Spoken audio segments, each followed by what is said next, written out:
Hello everybody and welcome back to the channel. As you can see, I have got a big smile on my face. Manchester United 4, Brighton 2. We have won again for the third time in a row. This is the most that we've won in a row since Amorim has joined us. We won convincingly. I would be lying if I didn't say it was scrappy at times, but we have come away from that game. Brighton have won the last 6 of the games against us, and we have comfortably beat Brighton, and we looked in control whilst doing it. We looked good, we looked positive, we had really good individual performances. We will dive into the individual performances a little bit later on in the video, but overall I think I'm really pleased with that. I hope you guys are too. And I just wanted to say quickly, who would have thought, right, going into the Liverpool game last week, who would have thought on Saturday evening last week that Manchester United would have beat Liverpool at Anfield convincingly? I think we played better, we deserved to win. Would then beat Brighton at home 4-2 convincingly again, we definitely deserve to win, and would be at this current moment 4th in the Premier League. Who would have thought that going into last week? Because I certainly wouldn't have, and I am absolutely buzzing about it. I genuinely am really buzzing. I have nothing but good things to say about everybody today. So yeah, let's get into it then. I would like to start with the lineup because I want to start from the beginning. So we'll start with the lineup in terms of the changes made, and the obvious change, obviously, that Harry Maguire, I think, picked up a knock during the week, so that ruled him out of selection for today's game. I heard Amorim was speaking about that just prior to the game, and was asked the reasoning for Harry Maguire not being picked.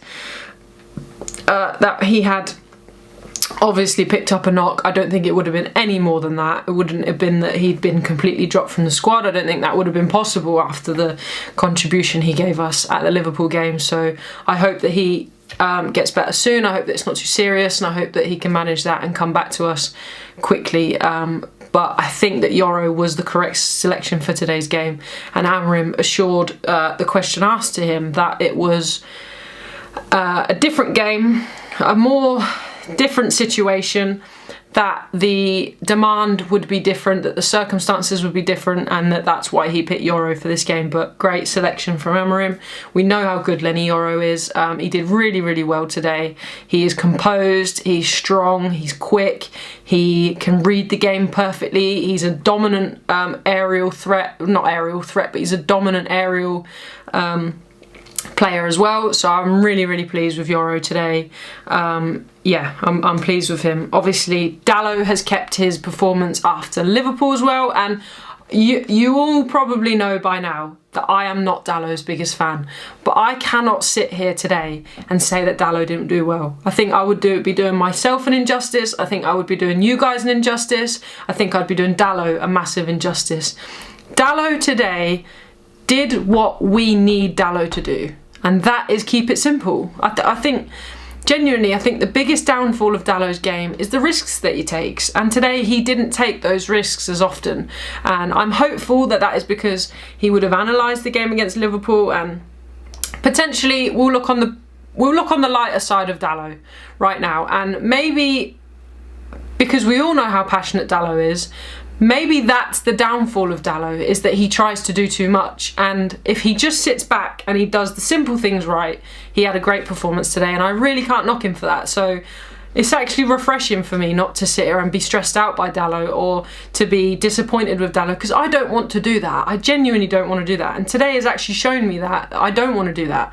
I want to be positive towards Dalot. At the end of the day, he's a Manchester United player. He has been for a long time, and there is clearly something about Dalot that the people in and around Manchester United buy into, considering why he's playing so often, and he has a really good relationship with the players as well. So if he performs like he did today, he just keeps it simple, he just does the things that he's good at right, and he stays out of the risks that he takes, then I am pleased with that. And those risks that I mean are defensive risks. The risks that he takes defensively, like I obviously think that Dalot could be more positive at times with the football that he plays, but today we didn't need that. He could give it to the people that play more positively. So yeah, I'm pleased with that. I am really pleased with that. Pleased that Dalot played well. De Ligt obviously played really well again today. I think he was a little bit shaky in the first 5 because it seemed like he was quite stuck to Danny Welbeck. And Danny Welbeck is a threat, we all know that. He's a very good player.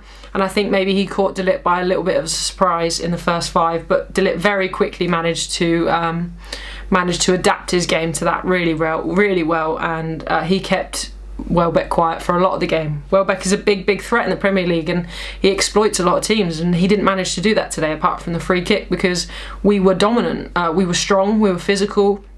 He couldn't get around us very easily. We were really good at reading the game. So yeah, De Ligt did really well for me today. And again, Luke Shaw is on a really good run of games. Luke Shaw has had a really good run of consistent performances in the last 3 to 4 games. So I'm really pleased with Luke Shaw as well.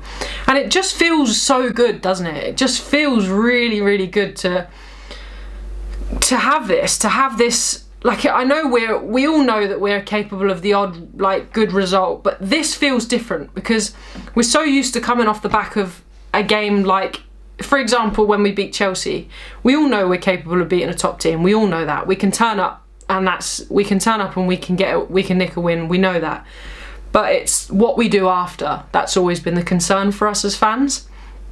It's the result after, as the Brentford result. That's a perfect example of it. So to go out and give our all against Liverpool last week and then to have the positive performance that we did today just really is refreshing, and I really hope that this is a sign of things that can change, and this kind of proves to me today a little bit. I said coming into this game, this is a massive game for us. If anything, the pressure from the result against Liverpool puts more pressure on this result because it makes us think, well, you can do that, so you can do this type thing. So I'm really happy with that, and I think we're starting to build up that Old Trafford atmosphere again, where Old Trafford is a difficult place to come to.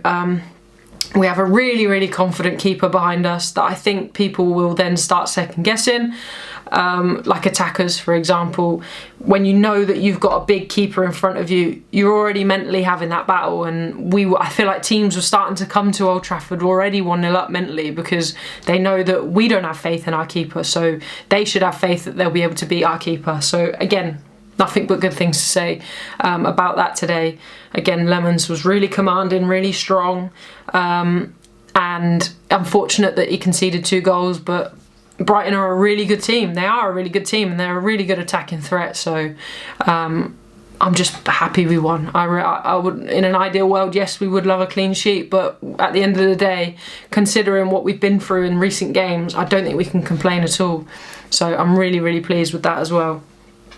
Other selections then.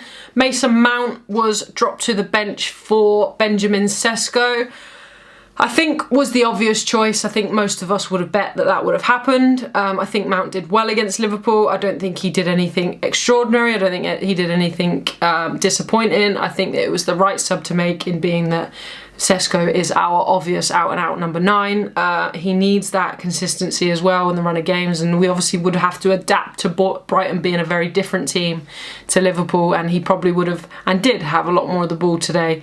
I think he looked good. I think he did well in the positions and in the time that he did get the ball. He was very good at that press up top, I thought.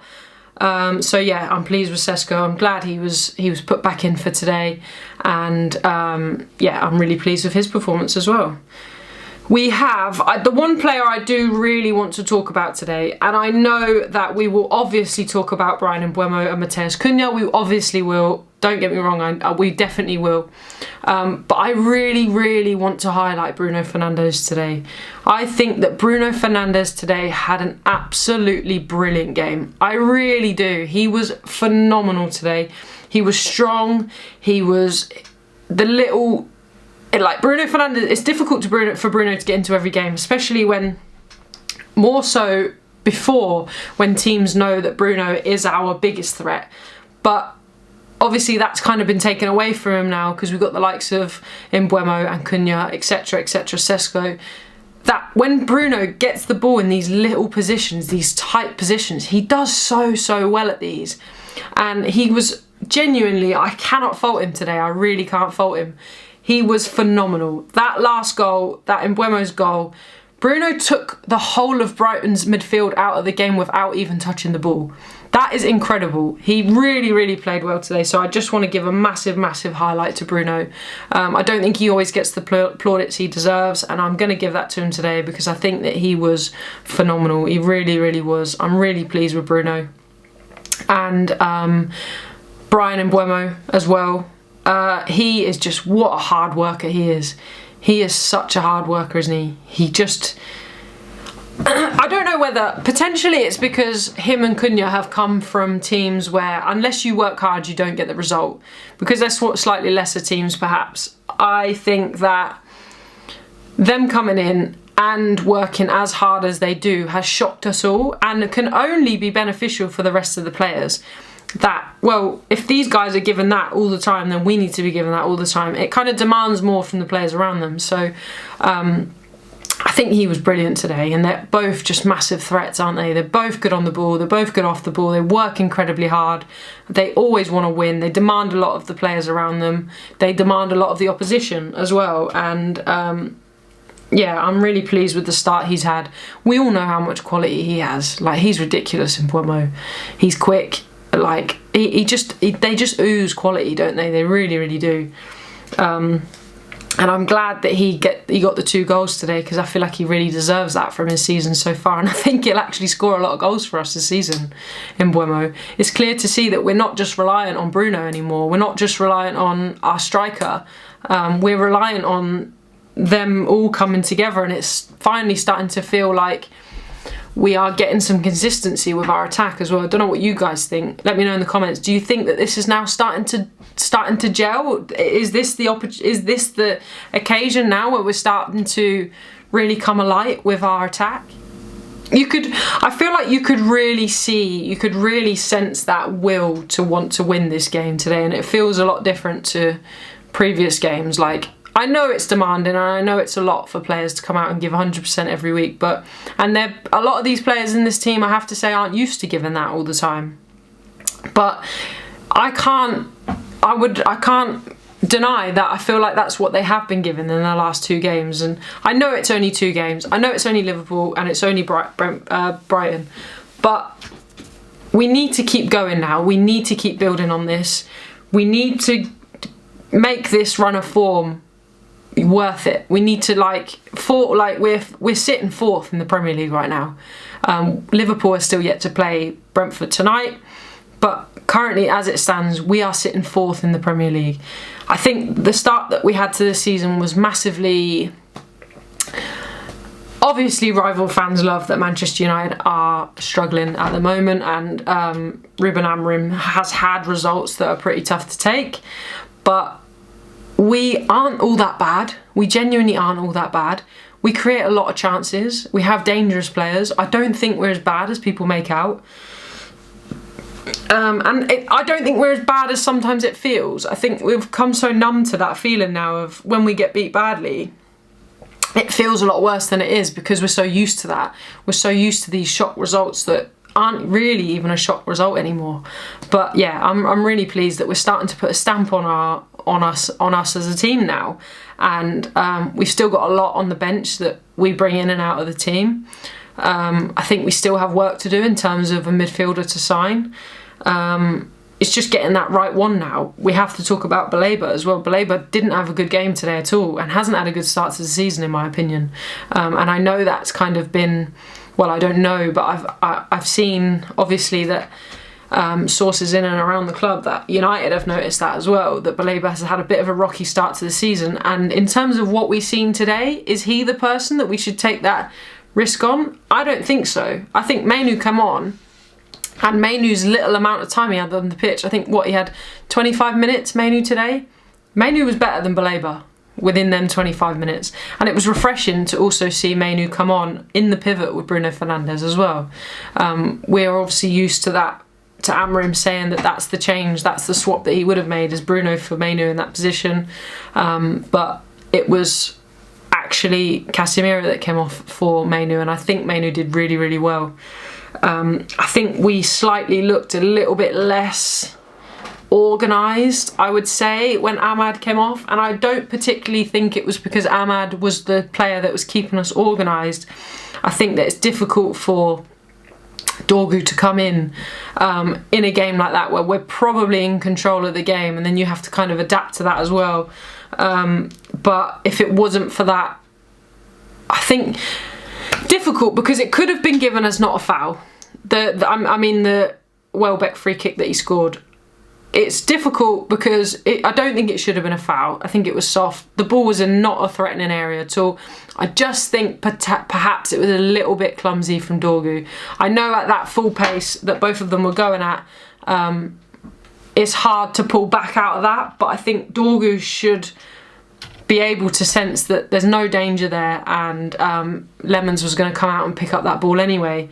So that did put us under pressure a little bit, even though we were 3-0 up. But we'd already made a lot of subs. Brighton had made a lot of subs that came on with a lot of energy to give. And I think that was perhaps our only downfall today, is that Dorgu didn't look that great when he came on. But I'm going to take the situation into account here. Would we be saying the same thing if Brighton had got to 3-3? Irrelevant. Absolutely irrelevant. Would we be saying the same thing if we hadn't have scored those 3 goals and that was the chance that Brighton had scored? Absolutely irrelevant. Yeah, I'm nothing against Dorgu. I think he can be a good player and he does have good games. Just today he looked a little bit off it when he came in. But we have to also talk about Aiden Heaven. He looked really, really good when he came in. I was really pleased with him. Obviously, when you're in a game that you're managing so well and you're dominating, and one of your centre-backs, especially being Luke Shaw, who's been so strong for us the last couple of games, gets taken off, you think, in your head, the alarm bells start ringing, you think, oh no, Aiden Heaven hasn't played in a long time. But Amorim had that faith in him, and rightly so as well, because he did absolutely nothing wrong this evening, and even got himself an assist with Mbeumo's goal, even though that Bruno... I'll stop banging on about it now, but that literally, just that little feint of not touching the ball completely takes the whole team out. Oh, it was just incredible. And the little bits of football that we played today were really, really positive. Like the Sesko chance, where Sesko had it on his left foot and that little touch was just a little bit heavy and took the ball away from him. That football is incredible. It's really, really difficult to do that against a team with a low block. It really is difficult. And if only Slot could do that, then they would have been all right last week. But we had to play through that. We had to adapt to Brighton's way of playing. Brighton knew they were under the cosh at that moment. We looked really, really good. We looked positive. We looked threatening. And we were still able to break through them. And that's what I mean about Bruno. Bruno's able to do them little things. And sometimes they don't pay off, don't get me wrong. And it is very frustrating. But sometimes they do. And it just falls into place, doesn't it? It just is like, he can be absolutely world class. He really can be. And we will talk about Matheus Cunha as well. What a game he had. What a player. Such a gem there, haven't we? Like, he is phenomenal. His goal today was absolutely ridiculous. Just the composure he had. And I know it is difficult for him. We've needed him to get that goal, haven't we? We've needed that goal for quite a while now. I said it on stream. I said as soon as he does get that one, I think he'll be fine. And I do think he'll be fine now. Not that he's performed badly, because I don't think he's performed badly at all. But once he gets that goal of just gives him that extra confidence, I think it's frightening. I really do. Laugh at me, please, if you will. I think we're going to be frightening now, and I hope that we can build from this. I really do. What I will say, it was nice to see the positive body language from Amorim today as well. I mean, every goal Amorim heavily celebrated. I think rightly so as well. This job is a very demanding job for a manager, and he has demanded a lot of himself and the players. And it's something that I want to talk about a little bit more in depth. I'm thinking of going into a show on Sunday evenings where we can just literally talk and dissect about Manchester United, and I think I want to speak about Amorim a little bit more tomorrow, and the pressure that he puts on his players and on the team, and whether, I know it's what we need right now, But is it...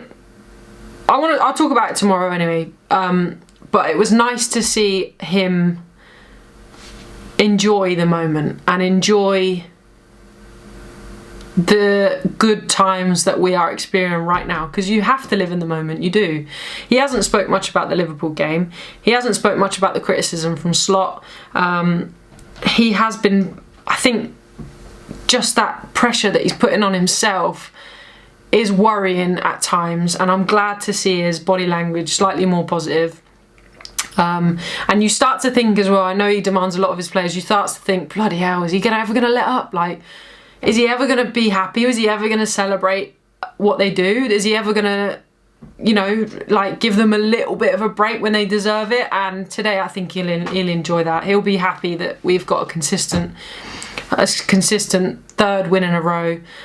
So I'm pleased for him as well. And if this continues, the questions need to be start being asked. Is he the right person? Is it still too early to tell?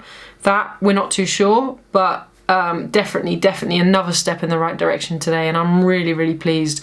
Who couldn't be pleased about that? Like, it's our third win in a row. We haven't had this for so long. So it's only right that we as fans get to enjoy it now. We haven't been able to enjoy this for a long time, where we've had 3 good consistent performances. So I'm really pleased, and I will be living in this moment very heavily.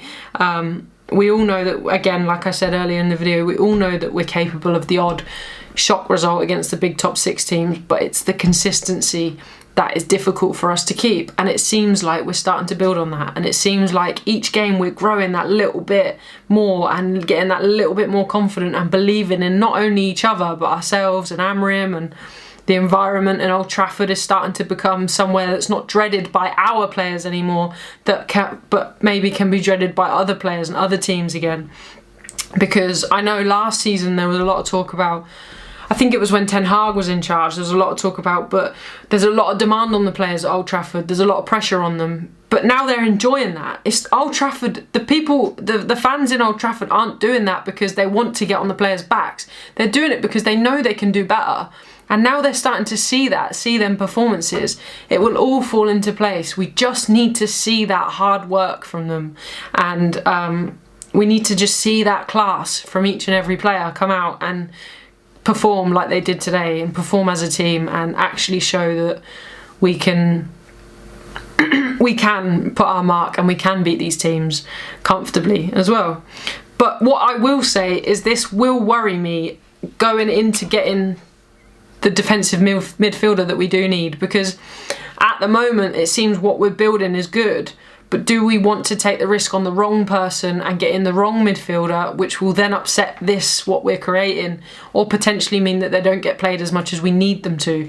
So it just reiterates the point of, we need to start getting the right people in the right roles, in the right jobs, in the right positions, and then hopefully it will just add on and complement one another. So we will see who that will be in January. Hopefully we'll get someone in January. If not, is it the worst thing in the world to wait till the summer? I'm not sure. It depends who we want to go for. We shouldn't just go for somebody in January because they want to come to us in January. We should wait, if we need to, for the right person. But obviously we want to finish as high in the table as we possibly can. And is Casemiro somebody that we can call upon every single game? I don't think so. We know Casemiro has his ups and downs. Thankfully he's been okay the last couple of games, but we'll see what happens. But yeah, I'll call it there. I'm just really pleased with that. Really pleased with the performance today. I'm happy that we have something to celebrate again. Hopefully now, to top our weekends off even more, Liverpool will lose tonight. And God forbid Brentford have a low block, because I don't think they're allowed.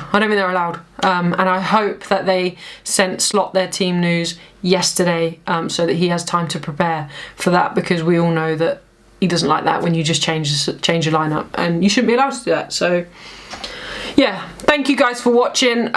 If I mentioned briefly in the video earlier, I'm going to try something tomorrow, so being Sunday, I'm going to try I had a little idea about like a little wind down show. I'm going to call it like a weekly wind down. It will probably be around 8 o'clock live tomorrow evening. I just wanted to have something where we could do a little bit more interaction. Like, I love these videos where I can just talk and come to you and then ask for your feedback in the comments, etc., and how you feel. But we'll do something a little bit more interactive where we'll talk about the news from the week, we'll talk about results from the week, we'll have a few questions, anything else like that really, that just maybe like a weekly look ahead. But I will have more of a formatted structure for it tomorrow, so it won't be as messy as I just made out it will be. But if you are interested, it'll be around 8 o'clock tomorrow. If you're not around at 8 o'clock tomorrow, don't worry, because it will upload to the YouTube straight after in the live section. But if you can be there, that would be amazing. If you can't, just watch it after, and if it's not your type of thing, then just focus on these little match reactions then after that, because these will be staying the same and you'll still get your same content throughout the week. It's just something additional I wanted to get involved in. So again, thank you very, very much for watching. If you haven't, please, please, please do like, comment and subscribe. Show your support to the channel. I wish you all a very, very, very good rest of your weekend. I hope you can all enjoy this as much as possible. Give people trouble. Give... Quick one as well, I don't know if you would have seen, I put a TikTok out about the match predictions for this week, and I got absolutely roasted for saying that Manchester United would confidently beat Brighton at home. And where are you all now? Where are you all now? Because I let my team do the talking, and here we are. They confidently beat Brighton. I love when I can have these things to talk about. So yeah, thank you guys for watching. Have a lovely rest of your weekend, and I will see you all very soon. Join tomorrow if you fancy it. If not, I'll see you soon. Take care. Bye bye.